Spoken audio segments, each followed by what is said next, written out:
Thank you all for being here. Just had a good meeting with President Zelensky. I reiterated to him that we stand with him and against Putin's brutal invasion. The American people stand for freedom, and they're on the right side of this fight.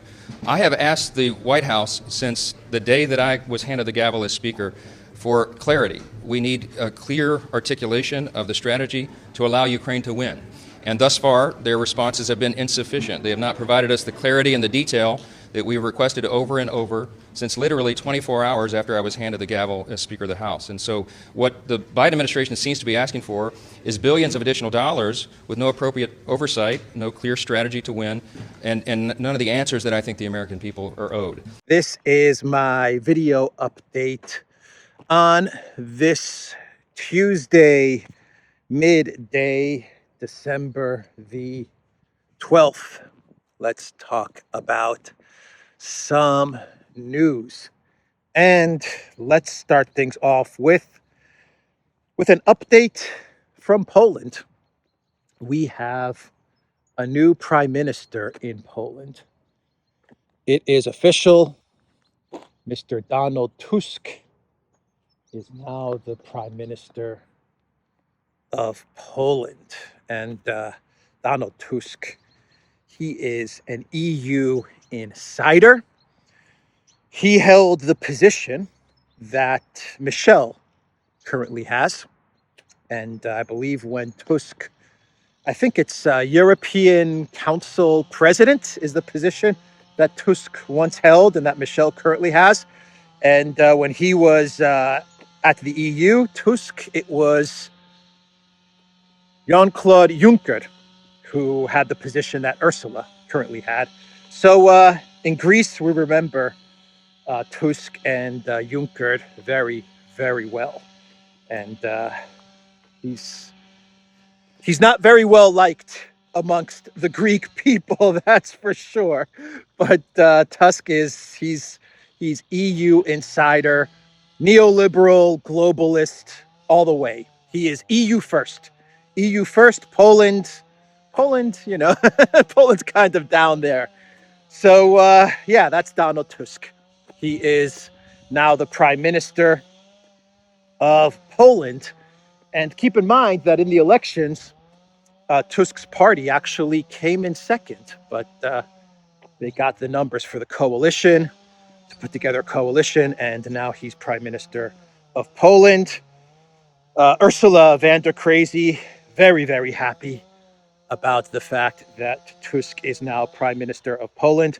She tweeted out, "Congratulations, Donald Tusk, on becoming Poland's prime minister. Your experience and strong commitment to our European values will be precious in forging a stronger Europe for the benefit of the Polish people. I look forward to working with you, starting with this week's important EU CO."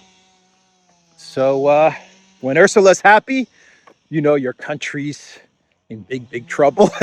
That's for sure. So you know, Tusk he's not gonna be all that different than Law and Justice, in my opinion. Law and Justice, they push back every now and then against the European Union. When it comes to Project Ukraine, Tusk is going to be just as pro Project Ukraine as Law and Justice, even more pro Project Ukraine than Law and Justice was. And where Law and Justice was maybe, you know, Poland just slightly above the interest of Poland, just slightly above the interest of the EU, slightly, maybe just a touch above the interests of the EU, Tusk will be the opposite. Tusk will be the interests of the European Union, way above the interests of Poland. But in general, I don't think it's going to be that big of a change between Law and Justice and Donald Tusk.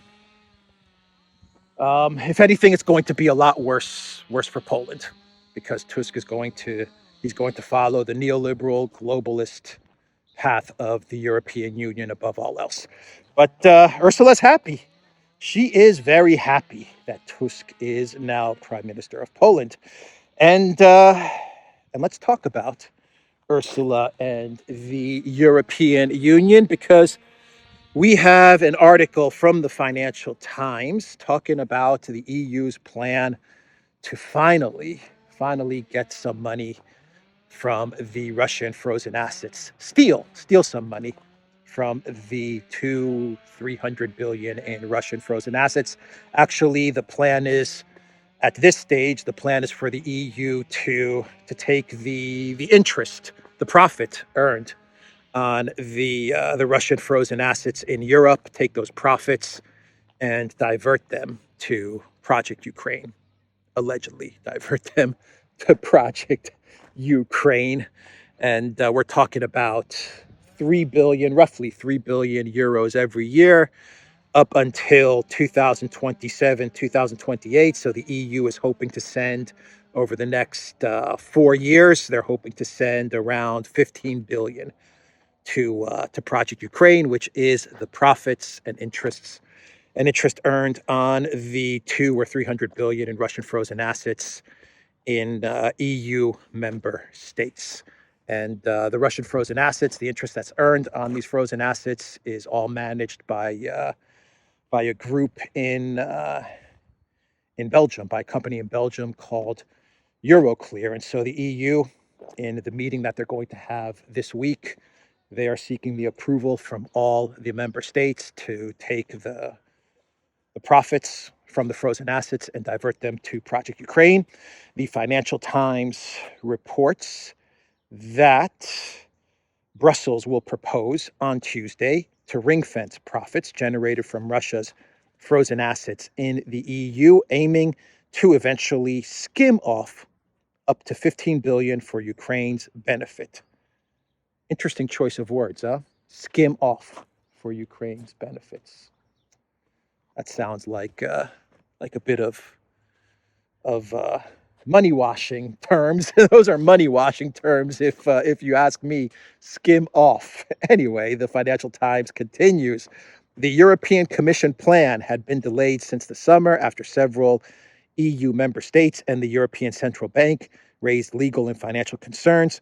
But the faltering US and EU efforts to agree additional financial support for Ukraine has given fresh impetus to the proposals to tap profits from Moscow's immobilized cash, said people familiar with the discussion. So the fact that 61 billion from the United States is being held up to Project Ukraine, and 50 billion from the European Union is being held up to Project Ukraine because of Hungary and Viktor Orban not yet approving the 50 billion. What the EU has decided to do, or what they're hoping they will get approval to do, is to at least get 3 billion to Project Ukraine every year over the next 4 to 5 years. The money coming from Russian frozen assets. The Financial Times says that this is going to, the implementation of this skimming off scheme is going to be in 2 steps, in 2 parts. The first step is that the money that Euroclear has, the profits that Euroclear has in their possession, is going to be put into separate accounts. And then the second stage of this plan would see the profits being moved to the EU's common budget to help support Ukraine. So no funny business going on here, huh? The money's going to go into separate accounts, and then those separate accounts are going to move that money into the EU's budget, and then the EU is going to send the money to Project Ukraine. What could possibly go wrong? No funny business going on here. No washing going on here. This is all above board, all legit stuff. Financial Times says that only proceeds from Russia's central bank assets would be targeted under the proposal. The commission estimates this would generate up to 3 billion a year, or 15 billion between 2023 and 2027, though officials warned that the amount would depend on interest rates through the period. So economists, financial experts, lawyers, the IMF, The ECB, they've already warned the European Union. Basically, they've warned the European Union not to do this. They've already sent out their warnings. They said that this carries a whole bunch of risk. This risks undermining trust in the financial sector, in the financial industries of the European Union. This risks to undermine the euro. And they also said that they're going to get a whole bunch of legal cases thrown their way because of this action. And the Financial Times, to their credit, the Financial Times says that the European Union is also not considering a Russia retaliation and what Russia's going to do as the EU steals Russia's money. So all the warnings are being issued, but the European Union, they're addicted to Project Ukraine. They are addicted to Project Ukraine, and they want to get their hands on this money. So no reverse gear, no reverse gear. And they are brushing off all of these warnings, and they are going to move forward with the stealing of this cash. The Financial Times says, despite the limited scope of the proposal, which only targets profits rather than the frozen assets themselves, experts have warned of legal and financial risks. The Commission acknowledged those risks by suggesting a certain amount is kept aside to manage risks, according to people familiar with the proposal.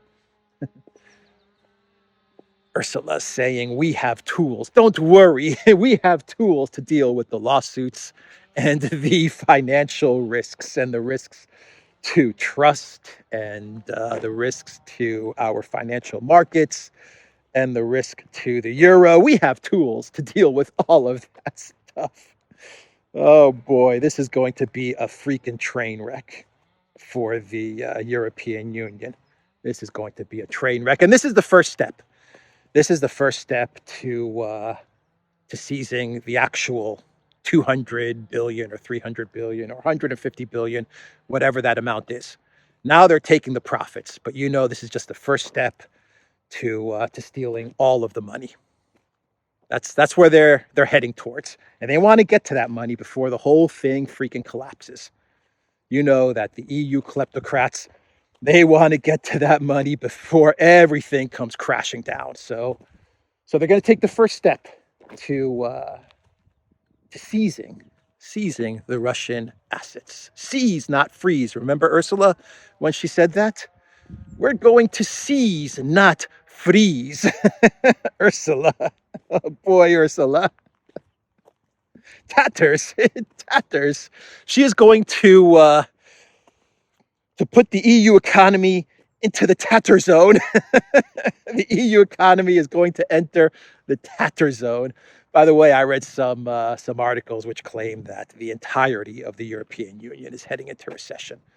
Like all the member states of the EU are heading towards a very long, very deep period of recession. This isn't going to help. This isn't going to help at all. So the New York Times, they put out an article yesterday with the title, U.S. and Ukraine Search for a New Strategy After Failed Counteroffensive. President Zelensky arrived in Washington at a critical moment, both on the battlefield and on Capitol Hill. So a new plan is what they're searching for, given that the counteroffensive has failed. The New York Times is saying it in their title, after failed counteroffensive. And so this is a pretty long article. Half of the article is just about trying to figure out how the counteroffensive failed. That's pretty much half of the article. Where did it all go wrong? And they're just trying to assign blame to different people, and they're trying to figure out why the counteroffensive failed. About maybe 10-15% of the article then talks about how there's still hope for Project Ukraine because of the siege of Kiev. No joke. They say there's still hope for Project Ukraine because of the siege of Kiev And they say because Ukraine, even though things were really, really bad for Ukraine during the counteroffensive, there were some bright spots, according to the New York Times. And those bright spots were that Ukraine managed to use the Storm Shadow missiles to hit Crimea.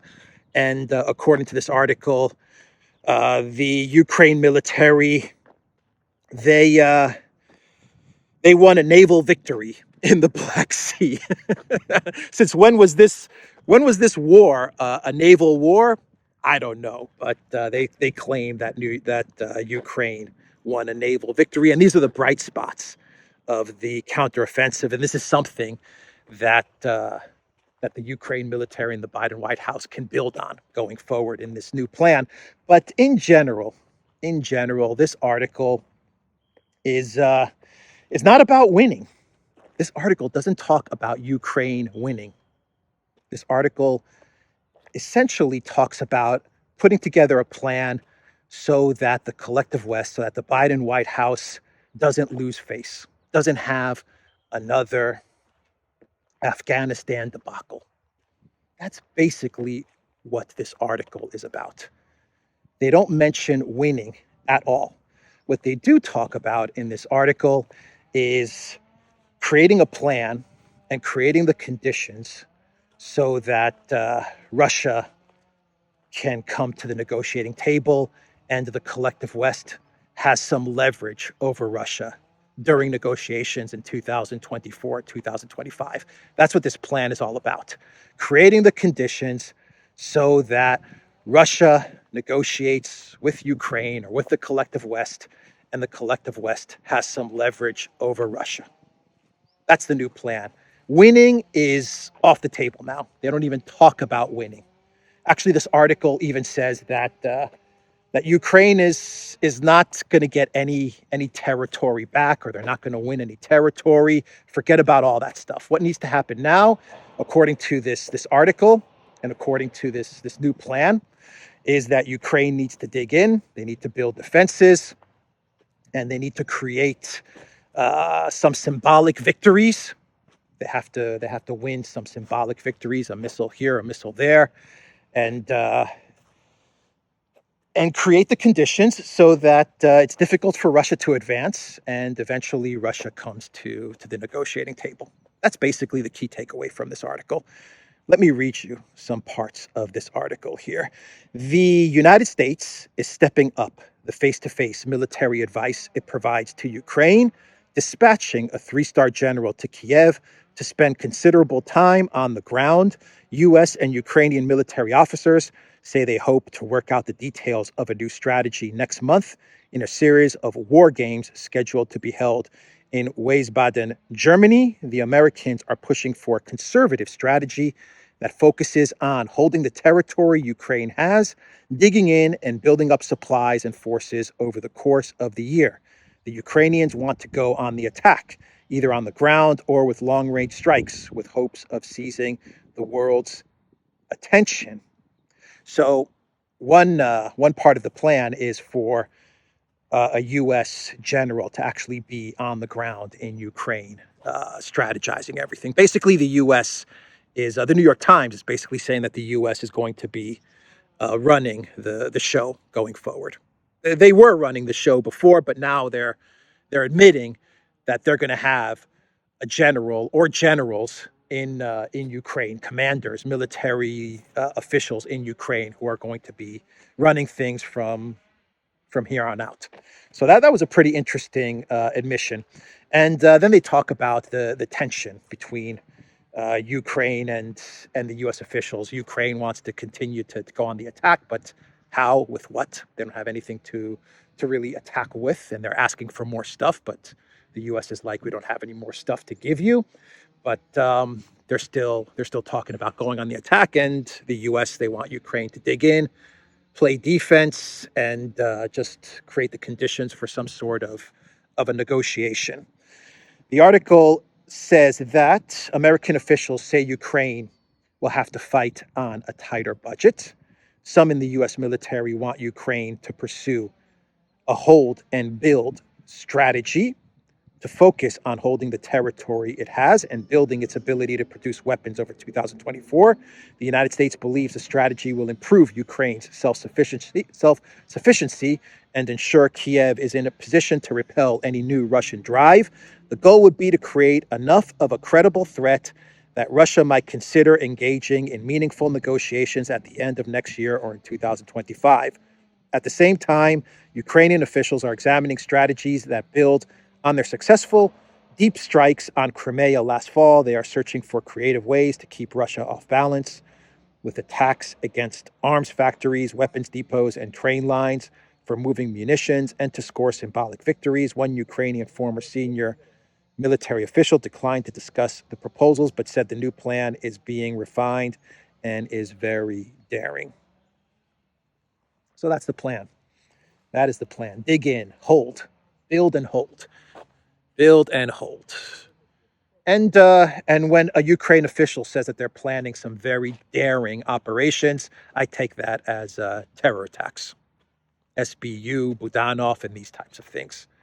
When they say they're planning some very daring stuff, daring things are in the pipeline, according to Ukrainian officials interviewed by the New York Times.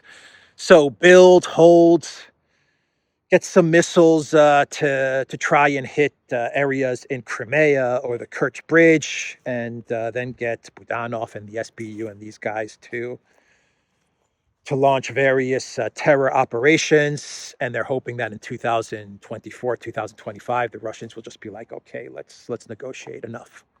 That's basically the plan. An admission that Ukraine cannot and will not win. That is, I think, the most important takeaway from this New York Times article. They're not talking victory anymore. How can we make it so that the Biden White House can save face? And the Biden White House and the United States and NATO and the collective West, they can say that they brought Russia to the negotiating table, and it was pretty much a draw, right? That's what they're hoping to achieve with this new plan. Let me read you a little bit more from this article. Neither the U.S. nor Ukrainian officials would disclose details of the conversations or of the new plan, but whatever the final agreement, changing the dynamic is critical. The longer the war is perceived to be a stalemate, the harder it will be to secure additional American funding. Analysts said Ukraine does not need to claw back all of the nearly 20% of the country it has lost to win the war, American officials say. Scoring some strategic and symbolic victories while strengthening their defenses and building up their own abilities to produce more weaponry could be enough to strengthen Ukraine's hand when calls for peace talks to end the war inevitably start. I love how this article says neither the U.S. nor Ukrainian officials would disclose details of the conversations or the new plan. Well, you're pretty much telling us what the new plan is. So, I mean, you've pretty much described the new plan. Yeah, maybe you don't have all the details, but all right. So I think we all understand what the new plan entails. But that's what they're going for. Scoring strategic and symbolic victories, strengthening their defenses, building up weapons production facilities, and then getting whatever leaders in Ukraine, whether it's Zelensky or Zaluzhny or Arestovich or someone else, getting whatever leaders in Ukraine, whoever is president, getting them to open up negotiations with Russia, or getting Russia to open up negotiations with Ukraine. And the United States and NATO and the collective West, they can come out and say, you see, we didn't lose this war. We didn't lose this war at all. And they believe that Russia's just going to sit back and allow Ukraine to build weapons facilities. Yeah, okay. They never think about what Russia's going to do. They never talk about that. They never even consider it. Russia is going to destroy whatever weapons facilities Ukraine and the collective West decide to build in Ukraine. Whatever gets built in Ukraine in order to manufacture weapons, believe me, Russia is going to demolish those facilities. So that is the article from the New York Times. I think it's a huge deal. I think this article is a really, really big deal because it's the New York Times coming out and saying the counteroffensive failed, and we're not talking about victory anymore. The best outcome, the best possible outcome, is a negotiated settlement where Ukraine manages to exert some leverage over Russia, some kind of leverage, some small victories over Russia, so that we can come out of this saving face. That is the best possible scenario now for the collective West, and it's not going to happen. It is not going to happen. Russia's going to do what they need to do in order to dictate the terms of any settlement that may come about. And I mean may come about. Maybe there will be negotiations. I'm thinking that Russia's just going to win this thing on a military level, and that'll be that. They're not even going to discuss things with the collective West. But we'll see. So that's the article from the New York Times. This is a new coffee shop. Wow. Very nice. Cafe Nero. This is brand new. Looks good. I think I will come here when I wrap up this video. So let's shift gears and let's talk about what is happening in the war in Israel and in Gaza. And the Telegraph is reporting that a UN delegation, including representatives from China, they actually went to Gaza and they saw firsthand all of the devastation that has taken place in Gaza. And when the Chinese UN official was asked what were his impressions about what they had seen, the Chinese official said, "Enough is enough," and that is it. Those were the words from the Chinese UN official. Enough is enough. The Telegraph, their article, has the title, "China says enough is enough as UN officials see devastation of Gaza firsthand. Reality is worse than we can speak," says a Security Council envoy, days after Secretary General warned that thousands were simply starving. So I imagine China is basically signaling that they're going to move to bring this thing to some sort of a conclusion via the United Nations, but they're going to move to bring this thing to a conclusion. That was the statement from the official in China. And then you have the Washington Post and the New York Times. They are reporting that Israel used white phosphorus, allegedly used white phosphorus in the attacks in Gaza. The New York Times, they have an article with the title, "U.S. raises concern over Israel's possible use of U.S.-supplied white phosphorus." The Biden administration said it would be asking questions about reports of Israel illegally using white phosphorus in Lebanon in October. Israel denied the claims. Okay, in Lebanon in October. I think I said Gaza. So white phosphorus in Lebanon being used by Israel. And I believe this was actually a Washington Post reporter or an investigative team that went to these locations, and they found out that white phosphorus was being used, and now the Biden White House is concerned. That is what the New York Times is reporting.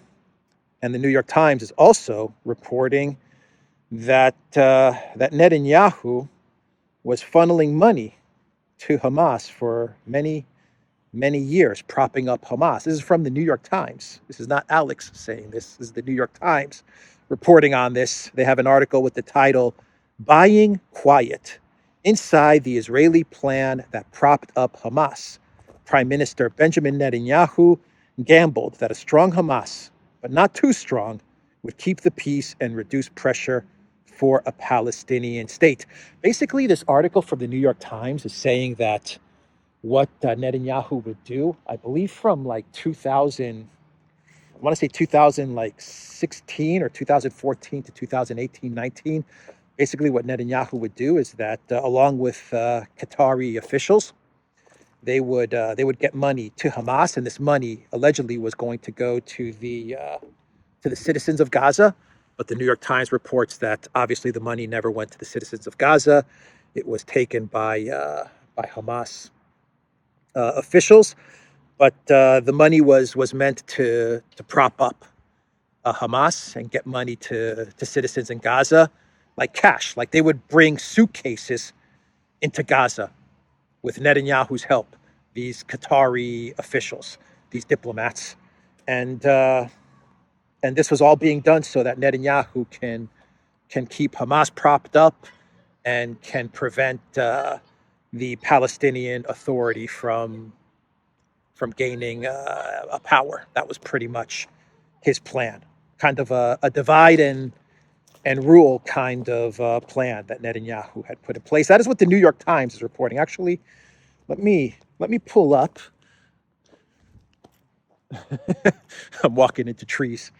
Let me pull up a Business Insider summary of this article.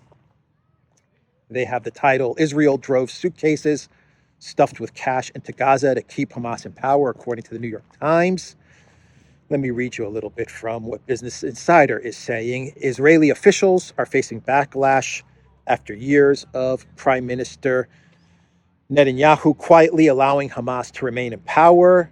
But reporting in the New York Times has revealed that Netanyahu's government was more hands-on about helping Hamas. They helped the Qatari diplomat bring suitcases of cash into Gaza, indirectly boosting the militant organization, according to the report. The calculus the Times reported on Sunday, citing Israeli officials, Netanyahu's critics, and the man's own reported statements, was to keep Hamas strong enough to counteract the Palestinian Authority in the West Bank, allowing Netanyahu to avoid a two-state peace solution and keep both sides weak. Israeli security officials got it wrong. They didn't even think Hamas was capable or even interested in launching a large attack against the Jewish state. To keep Hamas propped up, Netanyahu's government worked with Qatari to keep the money flowing, the New York Times reported. Israel knew that Qatar was supporting Hamas, but didn't oppose the payments, and even lobbied American lawmakers not to sanction Qatar. Interesting stuff, huh? From the New York Times. This is from the New York Times. They're really working to damage Netanyahu. Let's see, what else does Business Insider say about this New York Times article? In 2018, Netanyahu's administration came up with a plan, according to the New York Times, as part of a peace agreement with Hamas. Qatar would bring millions into Gaza to distribute to Gazan families, the outlet reported. Israeli security officials would meet with a Qatari diplomat at the border between Israel and Jordan, according to the New York Times report. They would then drive him past the border, crossing into Gaza, according to the outlet. Though the money was meant for Gazan civilians, Western intelligence determined that Hamas was taking money from the funds to use themselves, the outlet reported. Very interesting stuff, huh? That Netanyahu. So, how are we doing on time? All right, let's wrap this thing up. So we have the accession talks that are going to be taking place to enlarge the European Union, Georgia, Bosnia, Moldova, and Ukraine. And we have the foreign minister of Ukraine, Mr. Dmitry Kuleba. He told reporters in an interview that Ukraine promises to jump and dance for the EU if it means getting into the European Union. Foreign Minister Kuleba says Kiev has fulfilled the preconditions for joining the bloc and urged Brussels to play fairly. So Kuleba said that we can jump and dance if we are required to do this additionally, the Ukraine minister said. He urged the bloc to play fairly, saying that if we are told to do something and we do it, this should be recognized as an achievement. Kuleba said that all key recommendations of the Venice Commission have been incorporated into Ukrainian law, referring to the EU's advisory body, whose prime focus is constitutional law. Basically, Kuleba saying that Ukraine has fulfilled all of the requirements to enter the EU. It's fulfilled everything, and let us in if it means we have to. What does he say? Dance, jump and dance. Then we'll do it. Jump and dance. Well, you know, if there's any administration that can jump and dance and perform, it's the Ukraine administration. That's for sure. That is for sure. They can put on quite a show if the EU requires them to put on a show. So that was Kuleba's comments. And by the way, we are getting reports that a lot of Ukraine parliament members are trying to leave the parliament. They're trying to get out. And the head of Zelensky's party, Servant for the People or of the People, David Arachamia, the guy that talked about Boris coming in and destroying the plan for a settlement, for a ceasefire.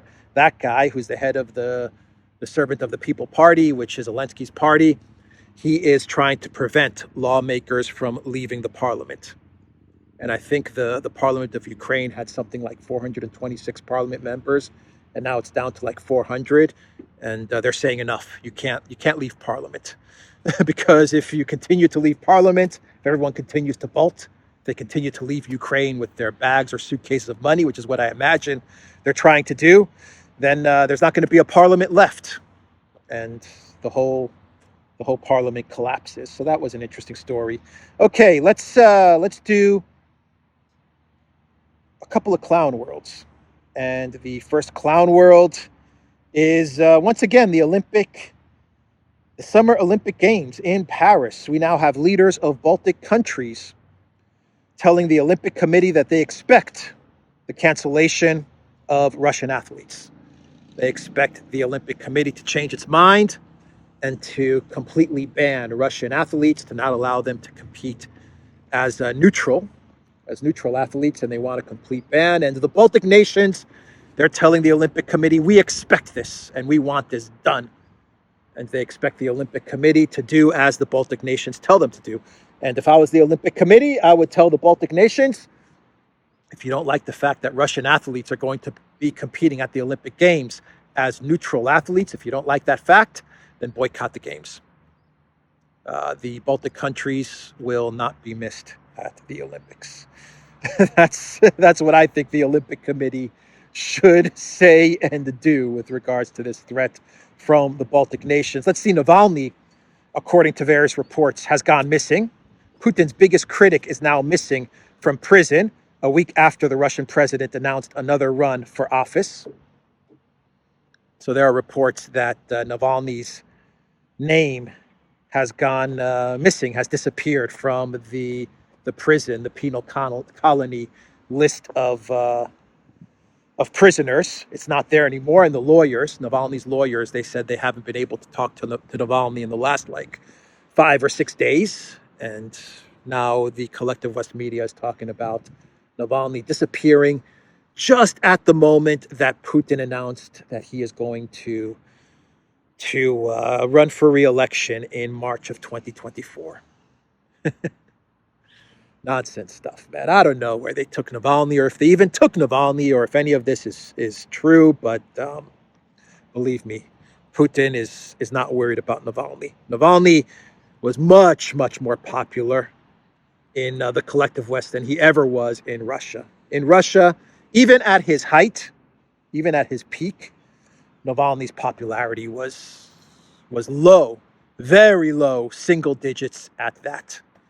Let me put it this way: Chris Christie is probably more popular in the United States than Navalny was at his peak in Russia. That was Navalny in Russia, but outside of Russia, he was the savior of the collective West. He was the person that was going to take over for Putin when the regime change happened, and the collective West, they love Navalny, even though Navalny is the guys like like a Russian, like far-right nationalist, which is kind of weird for the collective West, for the neoliberal globalists to love Navalny so much. I mean, the guy's like hardcore far-right nationalist in his views, but anything but Putin. Anyway, he's now disappeared, and we're going to get a lot of stories like this over the next couple of months.